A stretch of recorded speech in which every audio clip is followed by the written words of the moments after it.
Hello বন্ধুরা, সবাইকে আমার এই নতুন ভিডিওতে স্বাগতম। আশা করি মনোযোগ সহকারে ভিডিওটা সম্পূর্ণ দেখবেন। আমি আজ আপনাদেরকে একটা লটকন বানানো সেলাই করে দেখাবো। যদি ভিডিওটা সম্পূর্ণ মনোযোগ সহকারে দেখেন তাহলে আপনি নিজেই লটকনটা তৈরি করতে পারবেন। এখানে দুইটা লটকনের সিস্টেম দেওয়া আছে, একটা হলো কাঁচা আর একটা হলো পাকা। যেটা কাঁচা করে সেলাই করতেছি এটা দেখতে সুন্দর লাগতেছে না, আর যেটা পাকা করে সেলাই করতেছি এটা দেখতে মোটামুটি ভালো একটা সুন্দর লাগতেছে। আমার চোখে সুন্দর লাগতেছে, আপনার চোখে কীরকম লাগবে এটা আপনি ভালো জানেন। ভিডিওটা যদি মনোযোগ সহকারে দেখেন আপনি নিজেই এই লটকনটা তৈরি করতে পারবেন। স্কিপ না করে ভিডিওটা সম্পূর্ণ দেখার অনুরোধ রইল, তাহলে আপনি নিজেই লটকনটা তৈরি করেন দেখি। এই যে একটা পার্ট নিলাম, এটাকে এইভাবে ভাঁজ দিয়া এদিক দিয়ে একটা সেলাই দিয়ে দেব, এক চাপ দূরে দিই।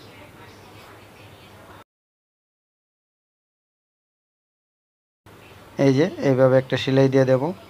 এই যে আমি সমান করে কাটিং করে নিলাম, এই যে এটা বাউ করে নিলাম।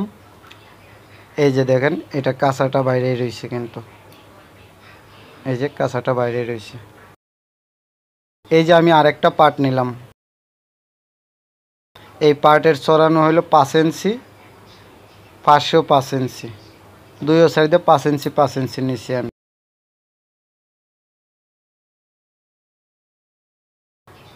এখন এই যে মেডেলে এই যে একটা ফিতা বানাইছি, মেডেলে এই ফিতাটাকে রাইকা কোনায় কোনায় মিলাই রাইকা এই যে এইভাবে এই দিক থেকে আমি সেলাই দিয়া এক চাপ দূরে দিয়ে সেলাইটা দেব। এই যে আমি কোনার মধ্যে আনলাম, এই দিক দিয়ে হাফ ইঞ্চি জায়গা সেলাই বাকি রাখবো। এই যে আমি হাফ ইঞ্চি জায়গা সেলাই বাকি রাখলাম। এই যে আমি সুতাটা কাটিং করে নিলাম। এখন এটাকে উল্টাবো, এই যে কোনাটা জাস্ট কোনাটা শুধু বার করব এই দিক দিয়ে।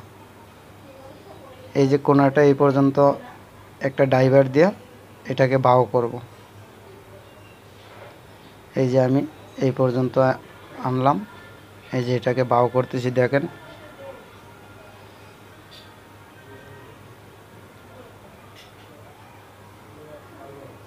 এই যে দেখেন আমি এটাকে বাউ করে নিলাম।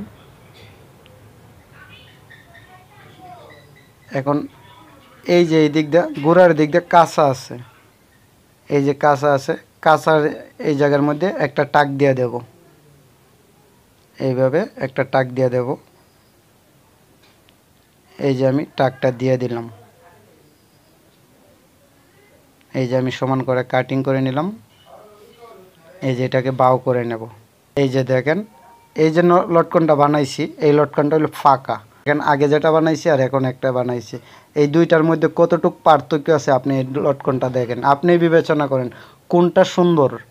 আর এই লটকনটা আপনি একটা ব্লাউজের পিছনে দিতে পারবেন, কামিজের পিছনে দিতে পারবেন। আমার এই ভিডিওটা এই পর্যন্ত দেখার জন্য ধন্যবাদ। আমার এই ভিডিওটা যদি আপনাদের কাছে ভালো লাগে তাহলে একটা লাইক করবেন, আর যদি ভালো না লাগে একটা ডিসলাইক করে যাবেন। সাবস্ক্রাইবের কথা বলবো না, আপনার যদি মনে চায় সাবস্ক্রাইব করে যাবেন। ধন্যবাদ। আবার দেখা হবে নতুন আরেকটা ভিডিও নিয়ে।